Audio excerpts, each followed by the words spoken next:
तर सकाळी सकाळी व्हॅन लाईफला नवीन दिवसाची सुरुवात झाली आहे आणि आम्ही आता सध्या जिथे आहोत आम्ही चाललोय दलाई लामा टेम्पल, जे हिमाचल प्रदेशमध्ये धर्मशाळा कांगरा जिल्हा आहे तिथे आहे. तर तिथे जात असताना ऑन द वे आम्ही रात्री एका ठिकाणी स्टे केला होता आणि पेट्रोल पंपवर आम्ही पाणी भरलं आणि आता हे बघा रस्त्याच्या साईडला आम्ही थांबलोय. इथे बघा पुढे कांदे वगैरे भाजी मार्केट हे दोघं घ्यायला गेलेत आणि तोपर्यंत मी आता चहा बनवते. ही बघा आमची व्हॅन वगैरे पिऊन झाला की मग मस्त आम्ही फ्रेश होऊ. त्यानंतर फ्रेश वगैरे झालं की मग पुन्हा आम्ही थोडंसं ब्रेकफास्ट करू आणि ब्रेकफास्ट झाल्यानंतर आम्ही निघू पुढच्या प्रवासाला. ही गाडी इथे उभी आहे आणि आमच्या गाडीच्या समोर अजून एक गाडी आली आहे, ही पण कॅम्पर व्हॅनच आहे. तर आता बघू त्यांचं काय आहे नेमकं, कुठले आहेत ते सगळ्या गोष्टी. ती त्यांची पण कॅम्पर व्हॅनच आहे.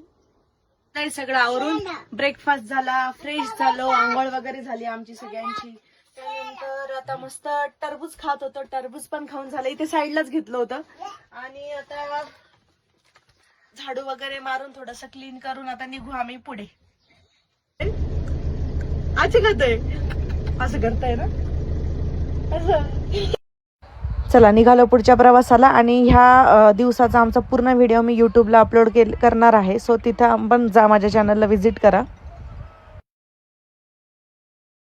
आपल्या महाराष्ट्रात काल होळी खेळली, हिमाचल प्रदेशमध्ये आज खेळतायत सगळे होळी रस्त्यावर. तर आम्ही हिमाचल प्रदेशमधील धर्मशाळा येथे पोहोचलोय आणि तिथून वरती 10-11 किलोमीटरवर मॅकडॉलगंज म्हणून एक गाव आहे, तिथे ते टेम्पल आहे. तर आता आम्ही वरती हाईटला आहे जरा, ते वरती चाललोय. पूर्ण असा माउंटन व्ह्यू आहे आणि थोडंसं वातावरण पण थंड आहे. तर एक रस्त्याच्या बाजूलाच एक थोडीशी जागा होती, तर तिथे आम्ही आता आलोय, गाडी लावली. आता खूप जास्त थकलोय आम्ही, अजून तर डिनर बनवायचं आहे. सो तोपर्यंत थोडासा आराम करतो आम्ही आणि त्यानंतर मग आम्ही डिनर बनवणार आहे. तर आम्ही त्या टेम्पलला उद्या किंवा परवा व्हिजिट करू. तर त्याच्या आधी आजच्या दिवसाचा जो पूर्ण ज्यांना डिटेल व्लॉग बघायचा आहे, आमचा पूर्ण व्हॅन लाईफ पूर्ण त्याच्यामध्ये शेअर केली आहे. माझा युट्यूबला आज किंवा उद्या व्हिडिओ येईल. सो माझ्या युट्यूब चॅनलला नक्की जा आणि गुड नाईट.